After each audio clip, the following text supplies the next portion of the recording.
일리아스 11권에서 17권.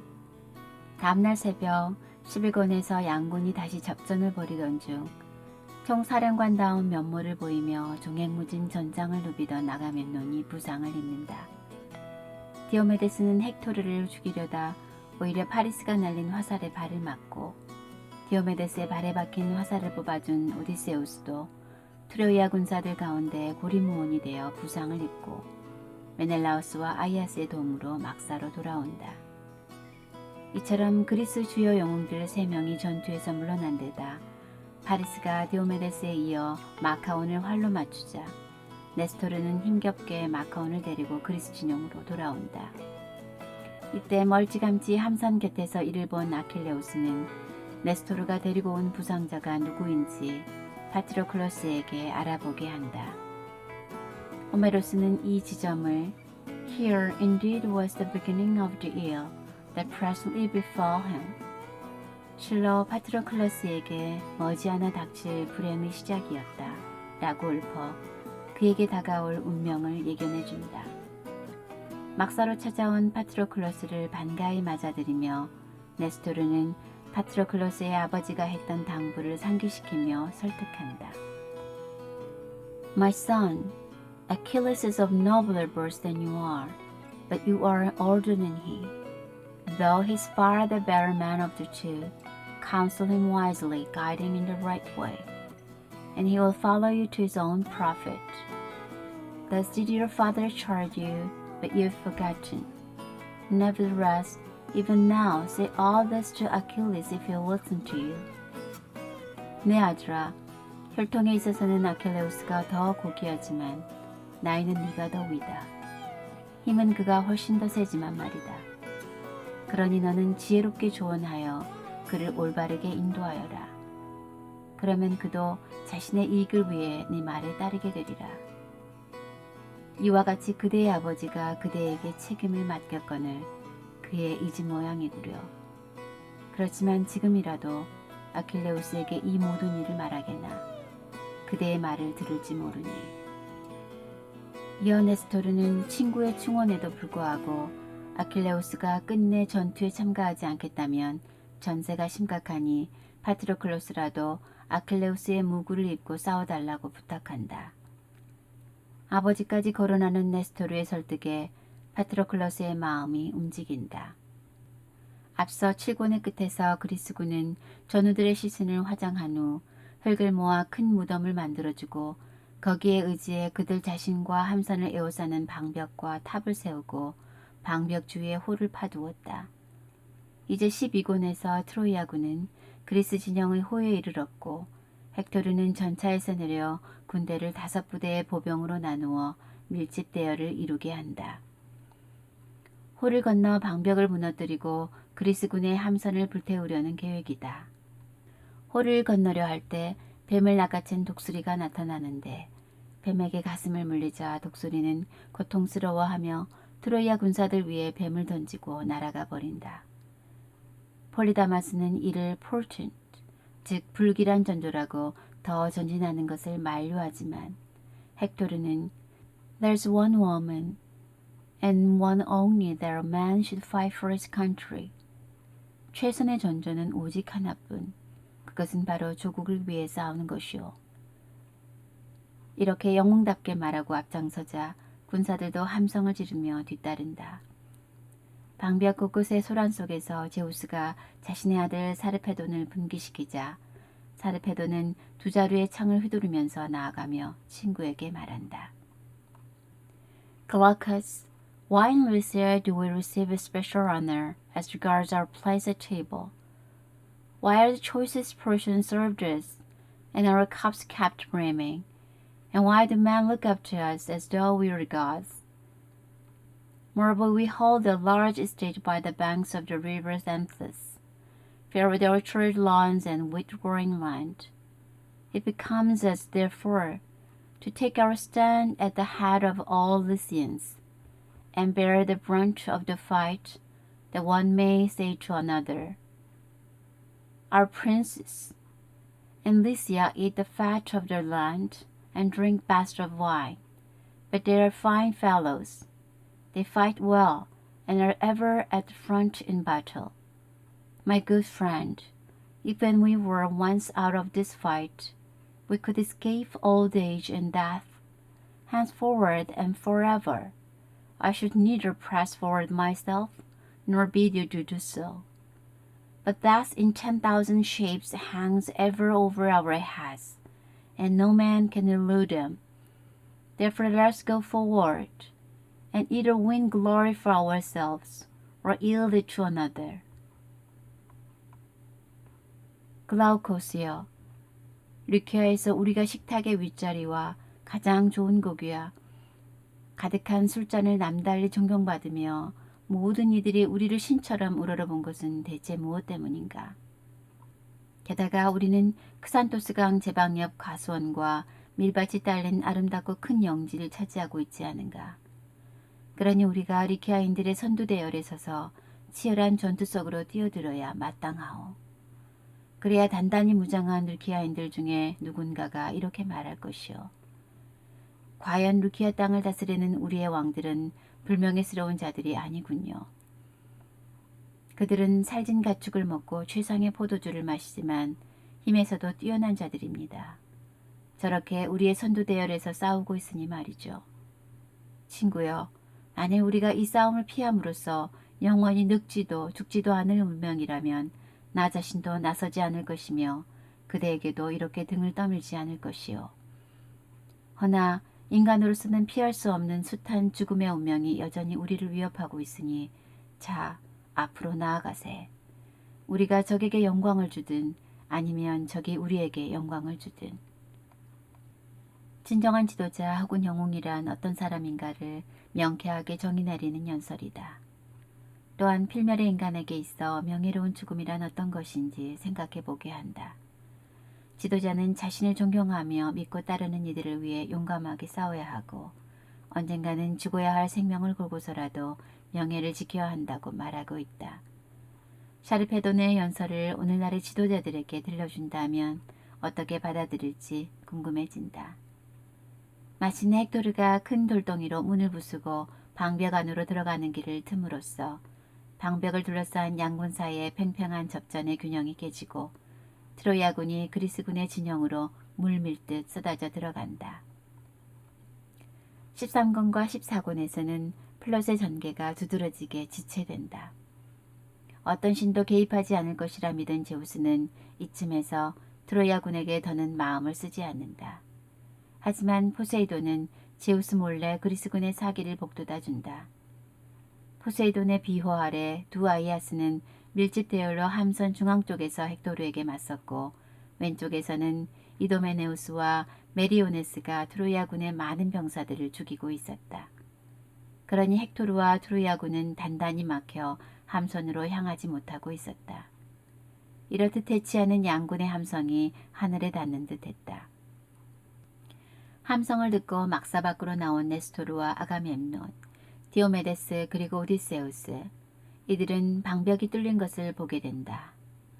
아가멤논은 밤이 되면 함선을 타고 고향으로 돌아가자고 다시 제안하고 오디세우스는 그를 질책하며 디오메데스도 다같이 싸움터로 돌아가되 이미 부상 입은 몸이니 뒤처진 채 싸우지 않은 자들을 격려해서 싸움터로 들여보내는 역할을 하자고 하자 모두들 이 말에 따른다.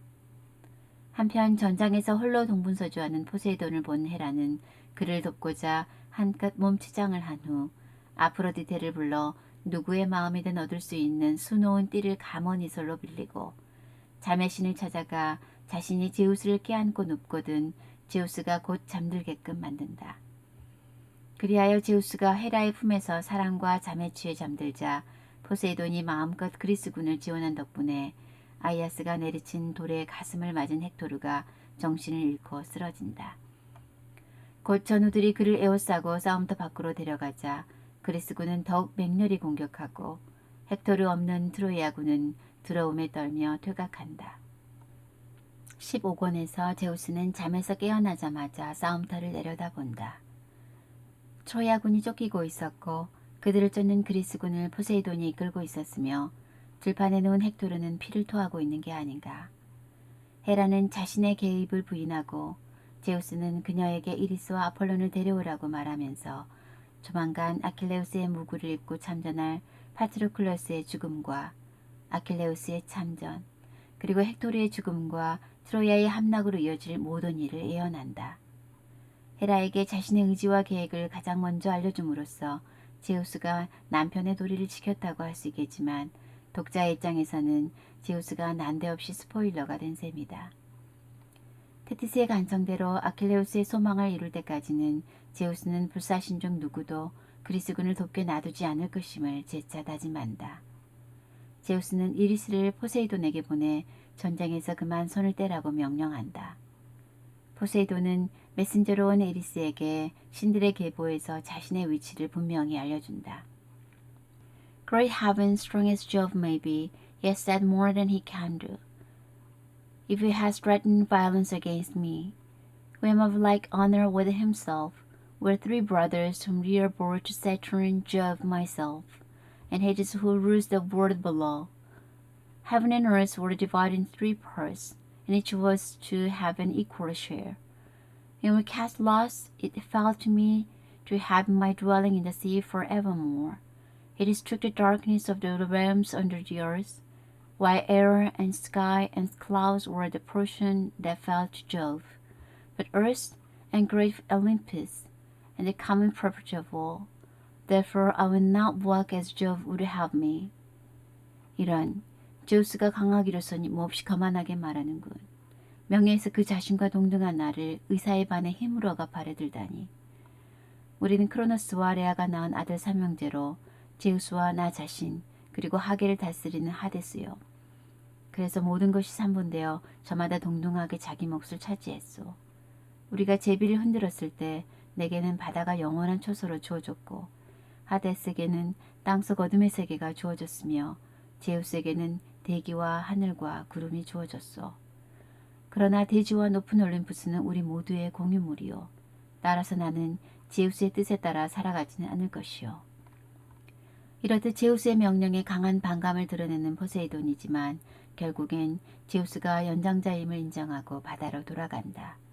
제우스는 아폴론에게 아이기스 방패를 흔들어 그리스군을 놀라게 하고 헥토르를 보살펴 용기를 불러일으켜 싸움터로 돌아가게 한다. 제우스가 몸소 헥토르를 도와 혼자서 많은 적군을 상대하게 함으로써 그에게 명예와 영광을 베푼 것은 그가 단명할 운명이었기 때문이다. 순식간에 전세가 역전되어 트로이아군은 쉽게 방벽을 무너뜨리고 마침내 그리스군의 함선에까지 이른다. 트로이아군은 함선에 불을 줄이려고 그리스군은 밀집대열로 그들을 막아내려고 필사적이다. 특히 용감한 장수 아이아스는 함선의 갑판에 서서 무시무시한 함성으로 백성들을 격려하며 버티고 있었고 헥토르의 명령으로 불을 든 트로이아 군사가 다가오는 족족 창으로 부상을 입혔다. 16권에서 파트로클로스는 뜨거운 눈물을 흘리며 아카이오족에게 닥친 슬픔과 용감한 장수들의 부상을 알리며 아킬레우스에게 간청한다. Are you still, O Achilles, so inexorable? May it never be my lot to nurse such a passion as you have done, to the banning of your own good name. When future story will speak well of you, unless you now save the Argives from ruin. 아킬레우스여, 그대는 정녕 굽힐 줄 모르는 무정한 사람이요. 그대가 품고 있는 것과 같은 원한이 결코 나를 사로잡지 않기를. 그대 자신의 명성을 해치지 않기를. 후세 사람이 그대에 대해 대체 무슨 좋은 얘기를 하겠소. 그대가 지금 아르고스인들을 비참한 파멸에서 구해내지 않는다면 말이요. 파트로클로스는 네스토리에게서 들은 대로 아킬레우스가 여전히 싸움에 나가지 않겠다면 자기라도 그의 무구를 입고 백성들을 이끌고 전쟁터에 나가게 해달라고 간청한다. 안타깝게도 아킬레우스의 마음은 여전히 변함이 없다. I said I would not relent till battle and the cry of war had reached my own ships. Nevertheless, now gird my armor about your shoulders, and lead the Myrmidons to battle. When you have driven the Trojans from the ships, come back again. Though Juno's thundering husband should put triumph within your reach, do not fight the Trojans further in my absence, or you will rob me of glory that should be mine. And do not for lust of battle go on killing the Trojans, nor lead the Chians on to Ilius. lest one of the ever-living gods from Olympus attack you, for Phoebus Apollo loves them well. 함선과 전쟁이 내 함선들에 이르기 전에는 나는 결코 분노를 거두지 않기로 결심했네. 그러니 자네가 이름난 내 무구들을 어깨에 걸치고 호전적인 미르미도네스족을 싸움터로 인도하게. 자네는 함선들에게서 그들을 몰아내는 즉시 되돌아오게. 설령 헤라의 크게 천둥치는 남편께서 자네에게 영광을 허락하신다 해도 나 없이 호전적인 트로이아인들과 싸우려 들지 말게. 그것은 내게서 보상을 빼앗는 것이니. 그리고 자네는 전쟁과 결전에 도취되어 트로이아인들을 죽이며 백성들을 일리오스 앞으로 인도하지 말게. 영원한 신들 중에 누가 올림푸스에서 자네에게 다가가지 않도록 말일세. 멀리서는 아폴론이 그들을 몹시 사랑하고 있네. 이 같은 충고와 더불어 허락하며 아킬레우스는 군사들을 격려하여 파트로클로스와 함께 전투에 내보낸다. 파트로클로스의 운명이 점점 현실화되어 감에 따라 긴장이 고조된다. 그 시각 아이아스는 헥토르에게 더 이상 버틸 수 없어서 밀려났고 함선 뒷전에 불이 붙어 불길이 치솟았다. 파트로클로스가 아킬레우스의 무구를 걸치고 군사들과 출전하니 트로이아 군들은 그를 아킬레우스로 착각하고 두려워한다. 파트로클로스는 많은 적군을 죽였고 제우스의 아들은 샤르페논도 죽인다. 하지만 그는 아킬레우스의 충고를 잊고 트로야군을 추격해 마침내 성벽에 이르러 아폴론이 그의 등과 머리를 내리치자 투구가 떨어지고 창도 부서지고 갑옷과 방패도 풀어져 무방비 상태가 되고 만다. 이어 에우포르보스가 던진 물풀의 나무창을 맞은 파트로클로스가 전우들 속으로 물러가려 했으나 헥토르가 기회를 놓치지 않고 그를 창으로 꿰뚫는다. 숨을 거두기 직전 파트로클로스는 헥토르도 곧 아킬레우스의 손에 죽게 될 것이라고 예언한다. You too shall live but for a little season. Death and the day of your doom are close upon you, and they will lay you low by the hand of Achilles son of Aeacus. 그대도 오래 살진 못하리라. 죽음과 강력한 운명이 그대 곁에 다가섰으니 그대는 아이아코스의 나무랄 데 없는 손자 아킬레우스의 손에 쓰러지게 되리라.